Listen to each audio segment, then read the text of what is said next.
MaJaMa Jams is brought to you by drugs. MaJaMa.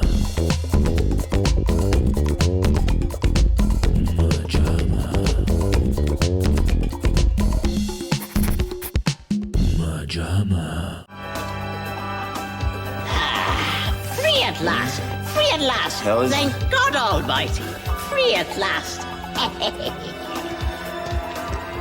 Welcome back, everyone, to MaJaMa Jams, a show where we discuss other people's work to avoid doing our own. And guys, welcome to that holiest of months, October. As usual, you can see by the pumpkin slightly visible there on the table, we have added a drop of spooky season to our set. We will start to escalate as we move on in the month, so look forward to that. But before you do that, please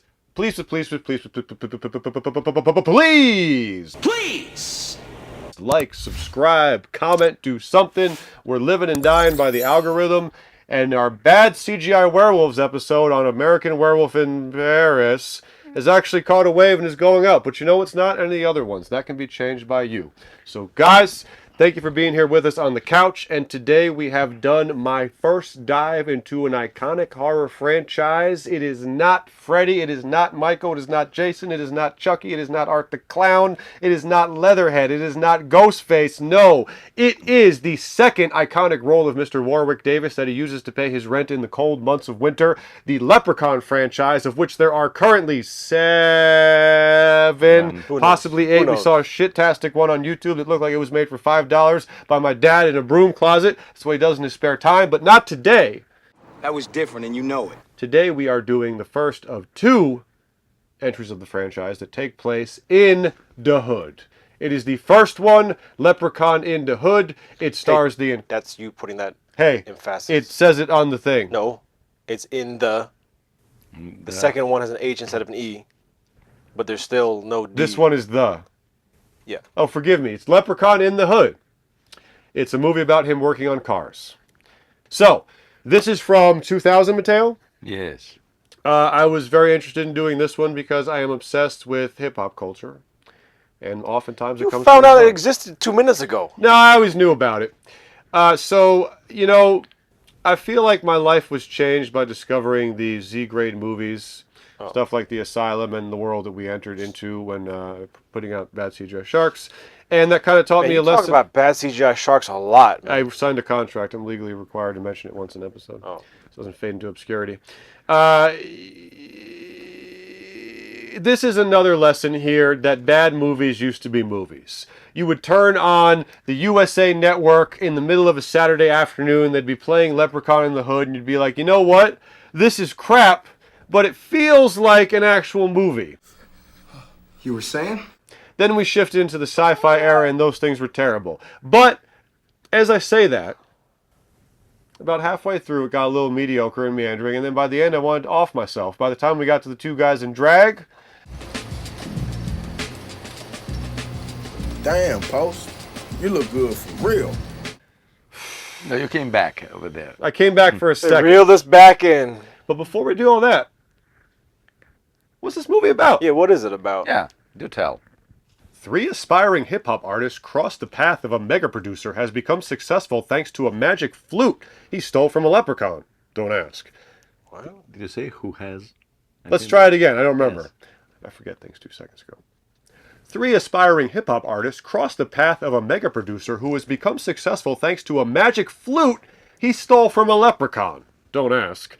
And steal the magic flute themselves in order to become successful. The leprechaun is not amused and decides to get the flute back. A lot of people die, as does the audience a little, while watching this movie. The flute black? What? Need to get that flute black. Black? Did I say that? Yeah. Did I? You should feel self-conscious about it. Did I say the flute black? Yeah. It's probably underlying So- racism. Sure. This was... Just say, now say back. I will insert it and nobody will notice. Flute back! Perfect. 3 aspiring hip-hop artists cross the path of a mega producer who has become successful thanks to a magic flute he stole from a leprechaun. Don't ask. And steal the magic flute themselves in order to become successful. The leprechaun is not amused and decides to get the flute back. A lot of people die, as does the audience a little while watching this movie. It's That sounds like a racial slur. Why are there so many flutebacks here? I tell you, this town used to be worth something until these flutebacks started coming into where I died every night with my Darlene. I'll be damned if my daughter's going to bring a flute back home. Just tapping in with their friggin' flute. Imagine their spinal cords are flutes. And when they run backwards, it makes music. In America, I knew that you could not take a man's spine out and play music with it. That's how my granddaddy believed. 1957, he had to work beside a flute back in the oil plantation. Okay, all right. It's your fault. the oil plantation. So, we opened, before that, Mateo, this was direct to DVD, and you were saying the previous entry, Leprechaun in Space, was theatrical? 4, yes. And there was a kind of gap between those two? Yeah, a little bit. I 97. Oh, 97, yeah. Because I remember I was already here, because in Italy they don't come out.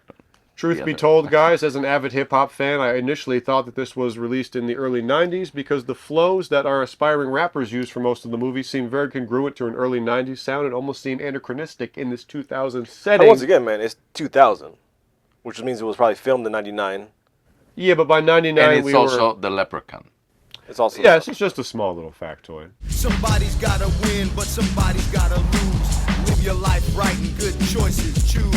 Just it was a while before that flow. Anyway, I'm getting ahead of myself. Forgive my hip-hop enthusiasm. We open with Ice-T in a flashback, which, correct me if I'm wrong, gentlemen, he is wearing an afro, which for a production of this size, which is not mega, but I believe to be sizable, you could probably do more than what looks like literally a Party City wig. Yeah. However, I will say the movie very quickly hits what is supposed to be its stride and sense of humor as Ice-T pulls out several weapons from the fro. It tries to hit that tone. But Yes. I will say, I think in that it did. I'm not cackling, but when he reached back and pulled out a bat, I'm like, okay, maybe we're in good hands. Maybe this knows exactly what it's supposed to be. But Maybe, didn't but it look very you know, cheap? Insanely cheap? Yeah. Like, Yeah. shockingly cheap. For what, Even the kills are not... Yeah.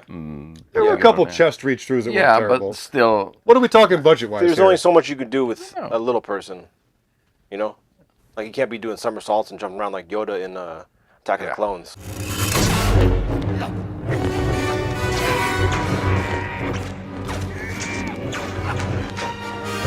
All right, everyone. I've hired you all to write Leprechaun Back in the Hood. Let's list our limitations first. There's only so much shit you can do with a little person. You remember the... In fact, the way that verisimilitude was above in the office of friggin' Donner when he was making Superman, I want big letters. There's only so much you can do with a little person in this writing room every day. All right? Learn it, live it, love it. Should Warwick see this? Hallelujah. No, it's you remember the amazing pie fight in Howard the Duck where people are running into Never seen pies because the costume that Ed Gale was wearing as Howard couldn't allow him to throw a pie, so he's just like holding pies and people are running into them. It's bad. It's And yet, when Ed Gale was out of costume, he didn't have any problem running people into cream. I could have done the bad drop, but it was Should say half, kids. half. Should say kids. Okay. And yet, when Ed Gale was out of costume, he definitely didn't have any problem with kids running into his cream.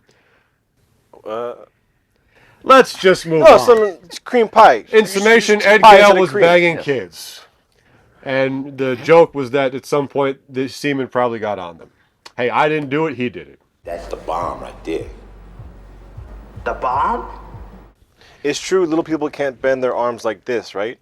They Dogs kind can't of look bend up. backwards, kind of like contact knees. Is that contact? I don't know. No, that's a movie with Jodie Foster where she's talking to her dead father. What's the one where the knees go backwards? That's... Herons. No, I Yeah, know what they you do mean. it. Okay, yes. I know what you mean. not Someone, contact. right, what's the knock-kneed backwards knee? It's chimpanzee. There's a... No, the knee backwards is He knows it. He knows it. The Arrival.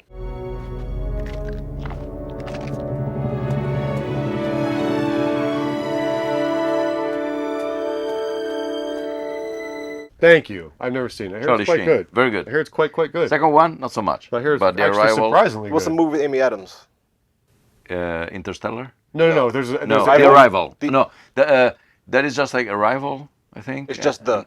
Is that the Charlie Sheen one is The Arrival that came out a couple of weeks before Independence Day. That was the subtitle? And it got, yes, it got buried, but is Oh, was that close to Independence Day? Yes, Damn, but I it's didn't know that. much smarter than Independence Day, and it's actually pretty cool. I like it. Ah, the bomb. I think it's chimps. They can't bend their wrists like this or like this, something like this. How do they whack off? There was a Japanese cooking show where the chimp's got to strain spaghetti, so it can't tilt it out like this, so it's got to pour it towards itself and ended up spilling it everywhere all over the counter. Stupid chimp. Yeah. All those spaghetti-related death of chimps in the jungle. My empire of chimp spaghetti-related TV has been blown to hell after someone tells me this fact they can't bend their friggin' wrists. That's why Tim Burton didn't do the sequel to Planet of the Apes, because they say it was all based upon that. Yeah. They say the chimps are about to. Only 99%. Right now, here's my vision for the second sequel. Chimps are going to be flipping their wrist every which way. Oh, That's crap. Woody Who wants Allen. to tell him? Why does Tim talk? The Leprechaun. We now return to MaJaMa. The crowd were impressed. They loved every note. But how will you sound from the bottom of me moat? Now, give me the flute. Hell nah. So the Leprechaun, like I said, it started off and I was like, wow, we're in for a good time here. He's pulling weapons out of the oversized Party City fro. The Leprechaun is making quips, which honestly weren't that fantastic. He has to talk and rhyme a lot, which, what do we have to endure that talked in rhyme recently? It's one of those type of movies, everyone talked in rhyme. And we were like, oh, God. Did we? I feel like it was. Oh, maybe. Anyway. It's useless to dig it out. It's dead. Just leave it. In now, very similar to our oft called back to Fat Beach. This movie features a 90-second cameo from Coolio as himself. I don't think it's even 90 seconds. But yes, also he doesn't have any speaking lines here. Yo, that's Coolio. I actually wonder how that came about. We'll get I into that in a think he second. was But what I was going to draw the parallel of He had a cameo in Fat Beach. is that when we first meet our three protagonists, our aspiring hip-hop artists, I said, wow. Wow! These are actually pretty likable guys. I don't know. And I honestly wish that they followed more the plot line. The plot, you may laugh when the movie is called Leprechaun Back in the Hood, but the plot was not kind of set up back to in be the hood. streamlined. He's in the hood for the first time. It's in the hood for the first time. I feel like the plot was very meandering. I actually liked the aspect that we were going to get the classic, I would like to have positive lyrics. The record exec wants you to do bang, bang, shoot 'em up, ho, ho. It's Postmaster P because I deliver a positive message, man. That's all. positive message. Yeah. Punk ass is more like it. I thought that would be a good skeleton to hang this on. It kind of just goes to hell, at least to a little bit. I think at the end he's performing gangster lyrics when he's famous because he's possessed. Yes. But I did think that we were going to have way more of a fun and streamlined plot. I think the three friends, the conversation in the alley when the friends are walking. If we don't get this equipment fixed, we ain't winning no contest, we ain't going no Vegas, and we ain't ever leaving Compton. The guy said we could audition again, though, right? I thought they seemed kind of similar to Fat Beach. They may make them talk in the cliche hip-hop language, which seems a little turned up, like, hey, talk that way. But they did seem like they were just a couple of sweet kids that wanted to win a hip-hop contest, similar to Fat Beach. They're just like, they weren't assholes that you were like, they're repugnant. You ready to make some chips, baby boy? Yeah, we better make some chips, because if I don't, I'ma die of starvation. Man, big as you is, you can live on your stomach for like 2 or 3 weeks. Camels do it. I actually thought we were going to have some good leads, and that wasn't entirely proven to be untrue. I just, like I say, I was really surprised by how much we meander around, to the point where I'm wondering, what the hell do these series of scenes come? You think there'd be more of a set piece, skit type, broken up nature of, hey, we're going to this crazy scenario. Now this pushes us even further into this. We're running from the bad guy. We're going to have to stop at this guy's house and stay over here and hide out and blah, blah, blah. But Hey, who gives a shit? it just kind of, like, they go to a lot of the same places multiple times. Yeah. Like the pawn Well, I shop. think it was for some reason, it was the part where they're in this church, which, no joke, looks about as big as this room. I mean, I suppose church can be small. It looks like a broom closet. And then they're like, hey, you guys can stay here, but Full House plot line. Last minute, my singer backed out for the service, so you guys can do a song.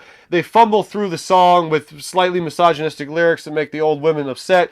And his disciples was some bad mofos.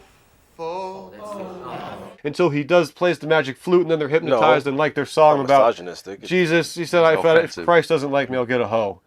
Which, honestly, I suppose a lot of Christians disappointed in the resonance have gone straight to prostitution after. I don't know. You tell me the statistics on that sort of thing. But the point being, that scene, I was like, what are we doing here? I mean, I suppose it does tie in the flute, but...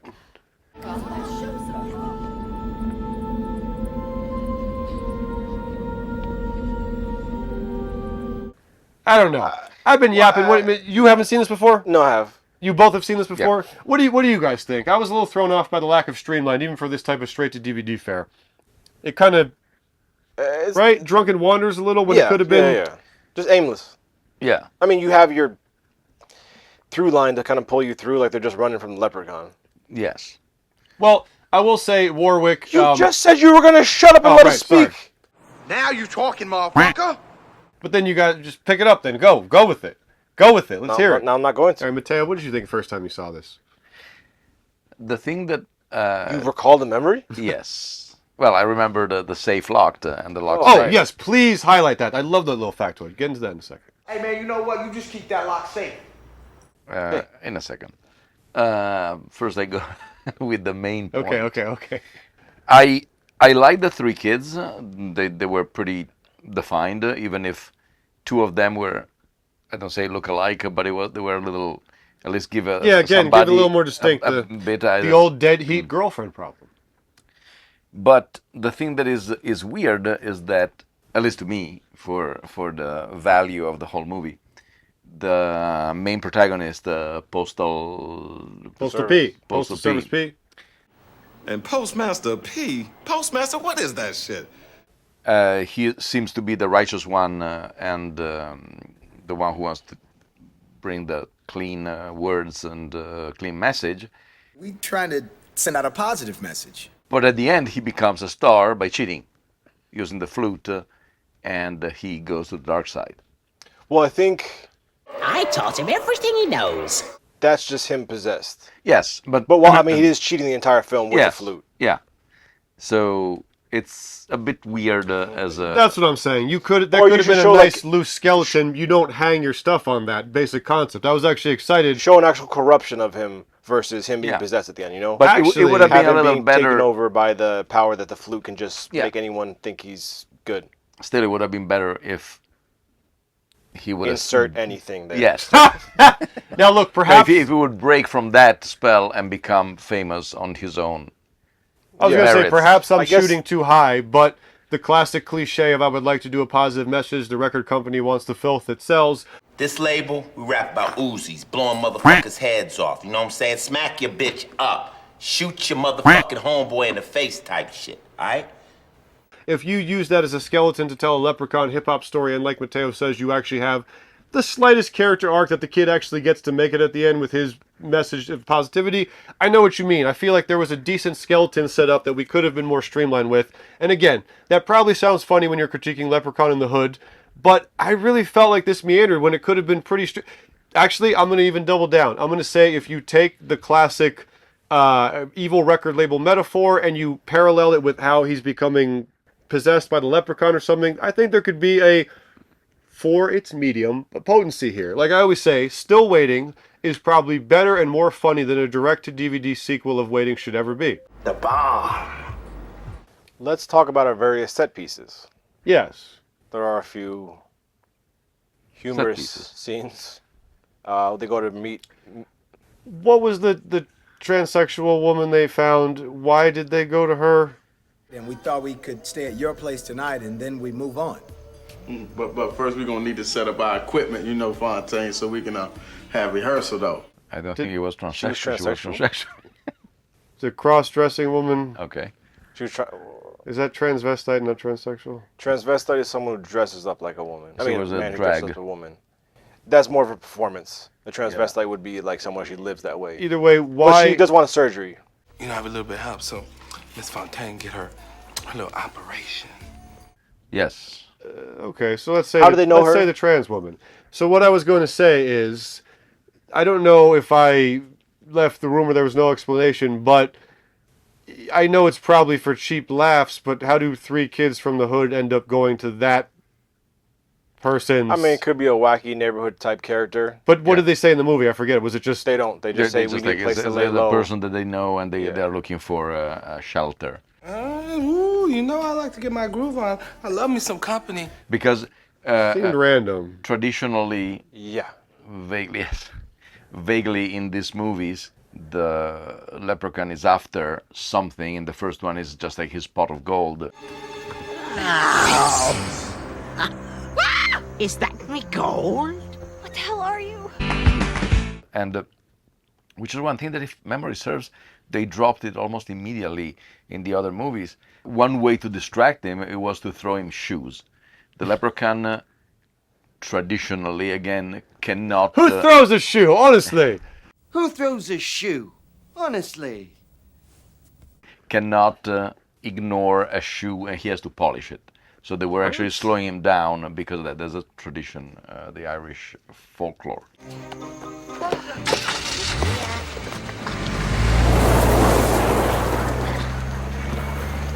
But in general, what happens is that he is after something, and this something, let's say, touches several other characters, which become their victim as he's getting closer to whatever is the MacGuffin that he's after. In this case, is... I only seek me magic flute. And he has the power of making you see things or people that don't exist. And he's got like the Force. It kind of like the Force. Yes, he nondescript. Like he can just push people around. And if you are vague, he can do whatever you want. Yes, as a first timer, I was kind of like, what exactly are the parameters of the powers?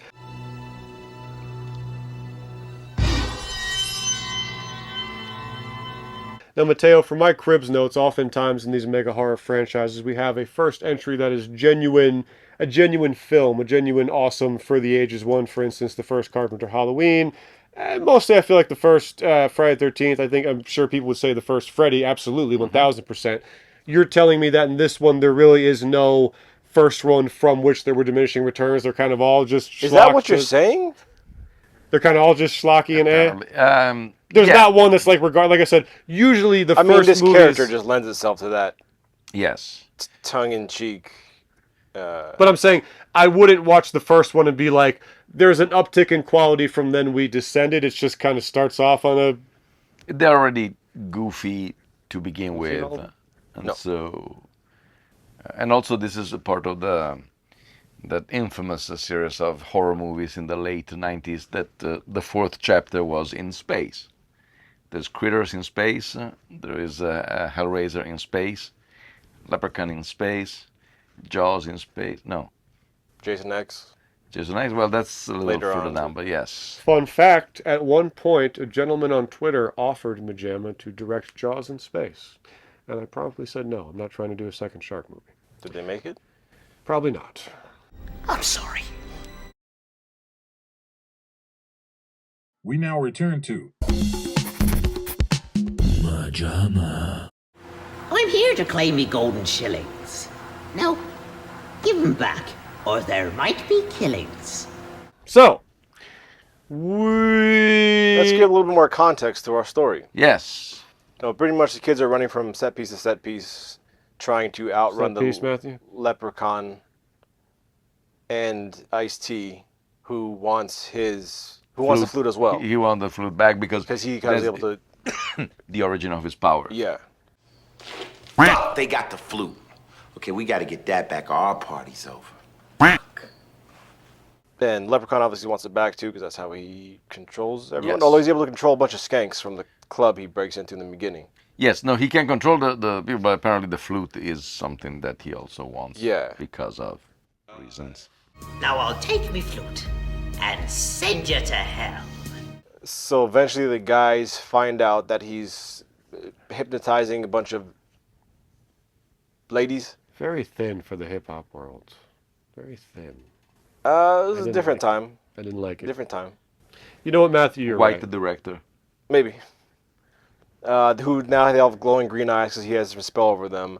And they learn that they're recruiting new girls who they're like, hey, you want to bang this little dude? And they're like, okay, sure. And then they go upstairs to his room and then they say they never come back. The Leprechaun got a goddamn room upstairs. He got them zombie hoes hypnotizing people, taking them up to him every night. But they don't be coming back downstairs after they go up. How they know that or how they heard that from whatever.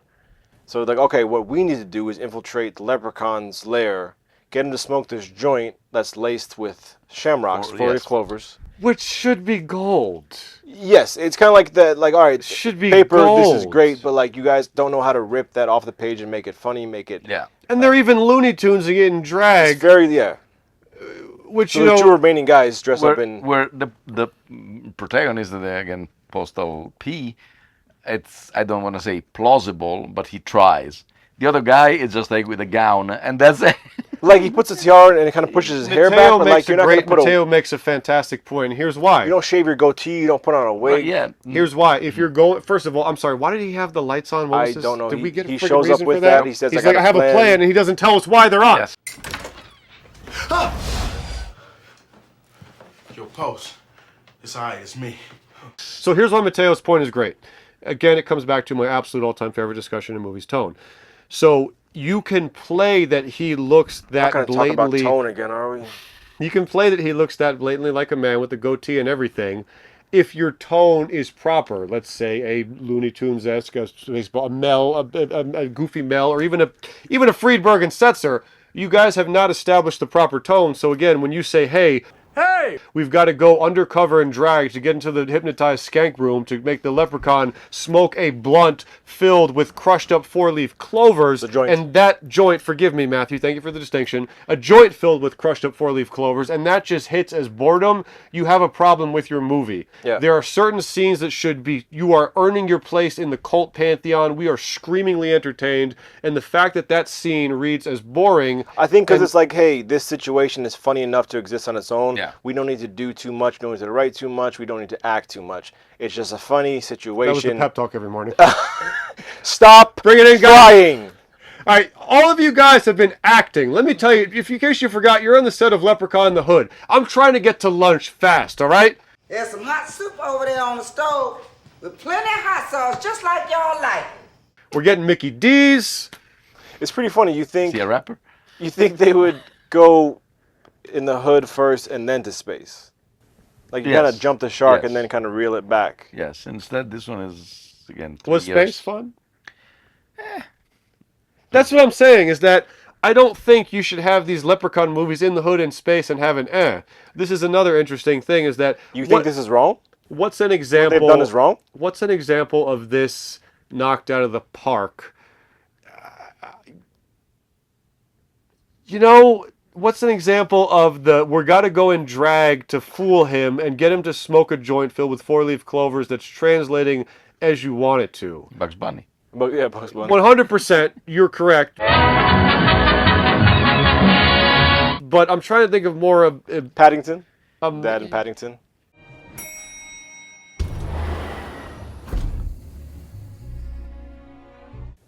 Yes, which is funny because it's you miles sell- away in a very Yes. But you sell it enough. You do the classic. The guy's attracted to the ugliest woman in the room, who clearly has the features and markings of a man. So you have that, but you sell it, and it's funny, and you're with it, and you actually kind of care that, like, okay, you got to get something out of the situation. You're going with the guys. Yeah. Can he actually do it? Can he pull it off? He's gonna get caught. But with this, they go up an elevator.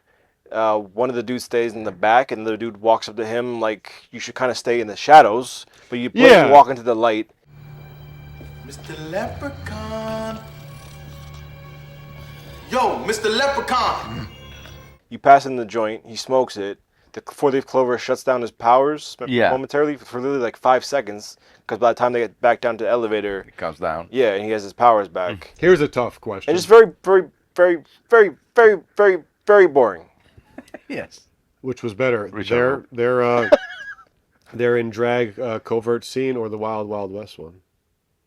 Which is also very, very, very, very, very, very boring. At least you got the belly dance from Will Smith.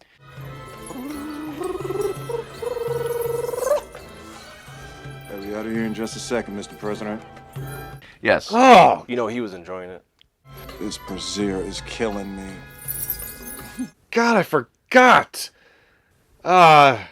You know, people ask Will how he does it and has all this mega success. Honestly, I think the answer is he just bites off more than he can chew. And he does what with it? And then he chews it. Oh. Mateo, in case you left out, that's a line from his now legendary cringe freestyle. People ask me how I do it. I just bite off more than I can chew. Then I chew it. So, Matthew, I completely agree. My main thing here is that this started off so full of hope. So full of hope. And then by the time we got to our drag, let's get him to smoke the joint scene, I was so viciously bored. I was so viciously bored. I can't imagine this is more than an hour and a half. But it felt... It's exactly an hour and a half. Yeah, it felt very, very long. That's one of the most fascinating things about movies. This felt like an eternity.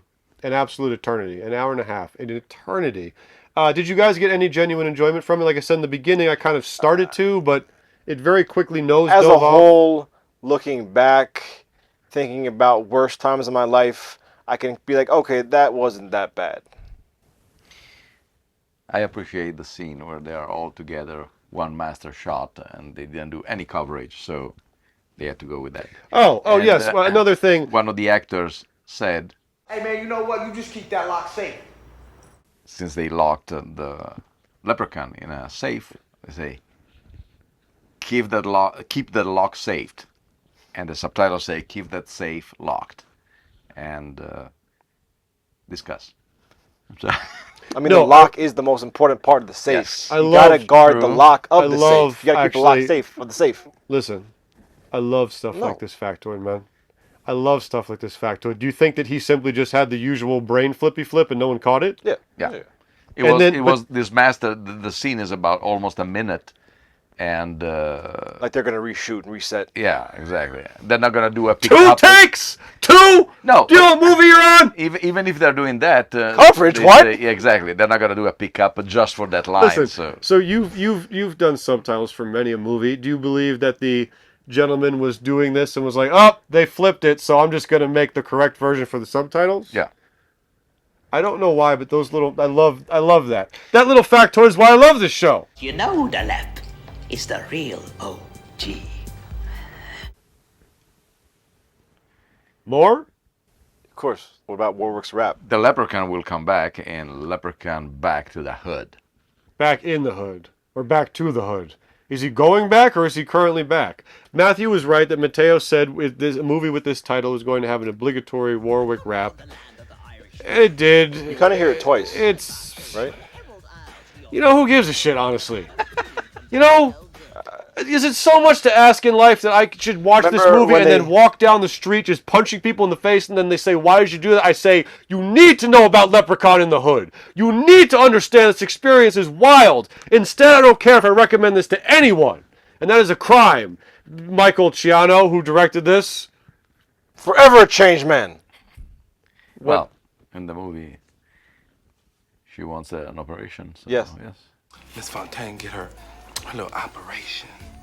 You're gonna be a forever changed. The deaths are pretty bad. Like he's just like gutting her neck like you with guys like one thumb, negating the punch through the chest, which is there yeah, but it's like a couple of deaths that you see just like a close up. Yeah, I guess who gives a shit. Yeah, exactly. And it's like you put like a Thanksgiving turkey on a remote control car, and that's like your villain. Like what can you really do with that? Like there's almost only so much range of motion that you can do. Like remember when they pick him up? They made 7. When they pick him up during the rap, and like, oh, be careful with his knees. Got to put him on the bar. Like you can't do too much with it, so it's got to be like. So that's why I think you do employ the force. But like, if at this level, like put some green magical bolts of lightning or. Leprechaun 8 back in the wheelchair. I just roll him around the whole time, push him into people. You ever seen bowling videos? Did you ask if I've seen bowling videos? The bomb.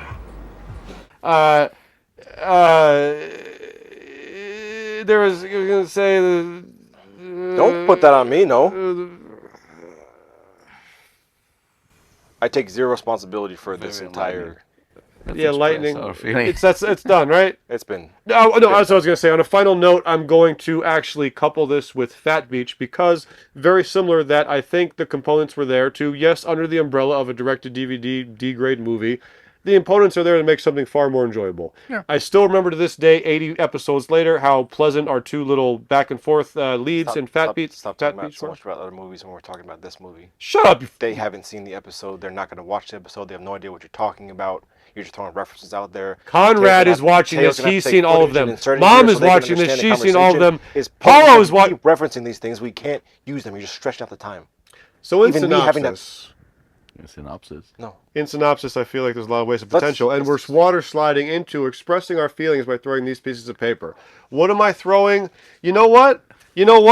2, 3, 4. I'm doing 5 because I'm offended by the waste of potential gold here for an underground direct-to-DVD cult movie. Harsh, man. It's all right, Matthew. All right, Matthew. Don't change it. No, you're right. I called you out. I ripped a half off. 4.5 because there's a smidge of fun. They're really. No! 5! Forget this thing. This movie sucked, dude. You blew the mega potential you had to make a kick-ass cult underground movie. It's very generous of you. I'm sorry? 4. 4. All right, and I go with 4 as well. Because I kind of like enjoyed the whole...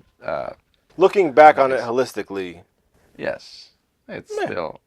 I mean, after all, they made 6 other chapters of this one, so it means that there might be some stuff, so... MaJaMa.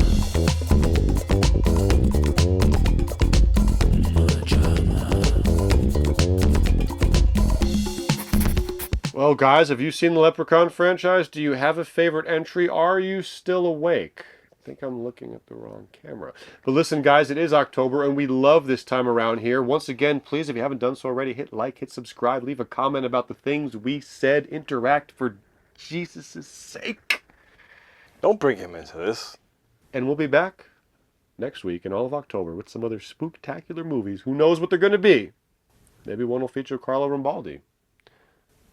Is he ever in his films? No. But from our couch to yours, what this has been, undeniably, is a wonderful, paper-strewn, movie-obsessed jams! I don't like it anymore. All right, it's gone. Jams! Jams! It's been a jams! MaJaMa.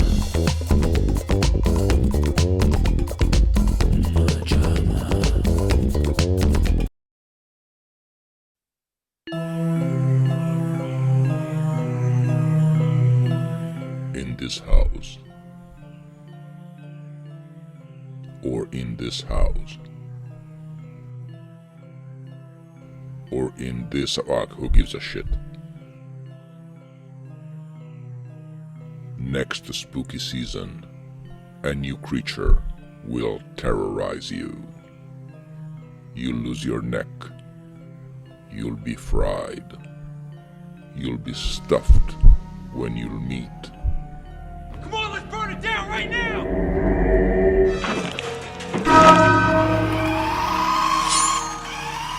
Thanksgiving turkey on a remote control car. Owen Wilson.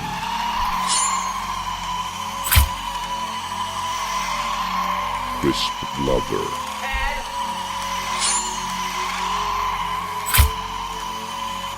In a movie by Michael Bayleaf. Thanksgiving turkey on a remote control car. When the meat gets tough, it's time to gobble, gobble, gobble.